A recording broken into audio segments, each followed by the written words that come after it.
નમસ્કાર ફ્રેન્ડ, હું છું આપનો દોસ્ત નરવત અને આપનું અહીં ટેકનિકલ ગુજરાતી એન ચેનલમાં આપનું સ્વાગત કરું છું।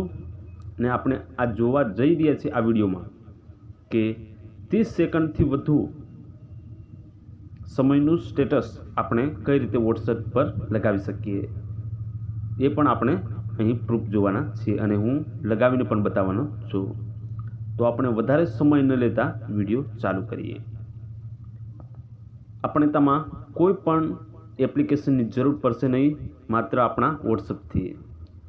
તો વોટ્સએપ આપણે ઓપન કરી લઈશું।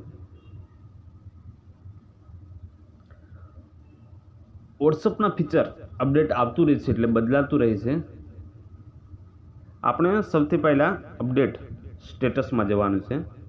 સ્ટેટસમાં ગયા પછી મારું સ્ટેટસ આની પર જ ક્લિક કરી દેવાનું રહેશે। ક્લિક કર્યા પછી આપણે સ્ટેટસ જે રીતે મૂકીએ એ રીતે મૂકવાનું રહેશે। ત્યાર પછી આપણે સ્ટેટસ સિલેક્ટ કરી લઈશું।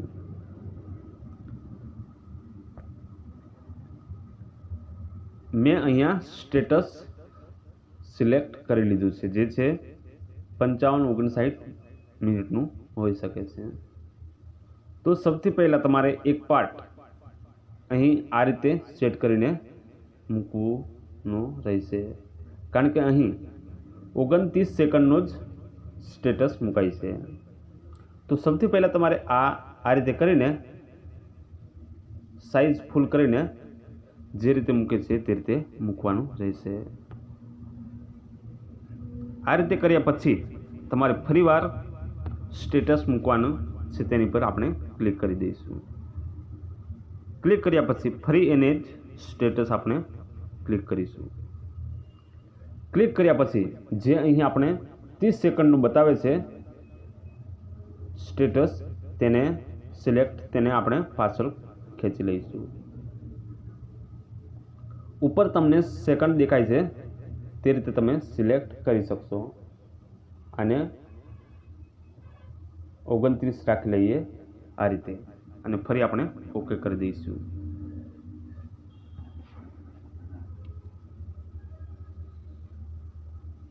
ઓકે કર્યા પછી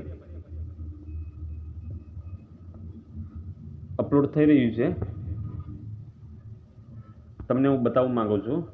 આપણે સ્ટેટસ મૂક્યો ત્યારે અપલોડ થઈ રહ્યું છે, અને આ સ્ટેટસ પૂરું થાય એટલે ત્યાંથી તરત જ બીજું ચાલુ થઈ જશે એની જગ્યાએ એથી। તો આવા જ વિડીયો જોવા માટે અમારી ટેકનિકલ ગુજરાતી એન ચેનલને સબસ્ક્રાઈબ જરૂરથી કરી દેજો, અને બેલ આઇકન જરૂરથી પ્રેસ કરી દેજો। તો તમે પણ જુઓ છો મિત્રો, આ પણ અપલોડ થવા જઈ રહ્યું છે, જેના બંને પાર્ટ અપલોડ થઈ ગયા છે।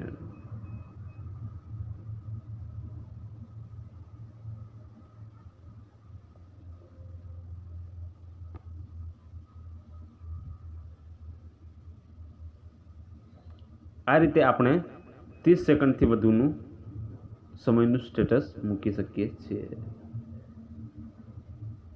તો મળશું ફરી આવા જ નવા એક ટોપિકના વિડીયો સાથે।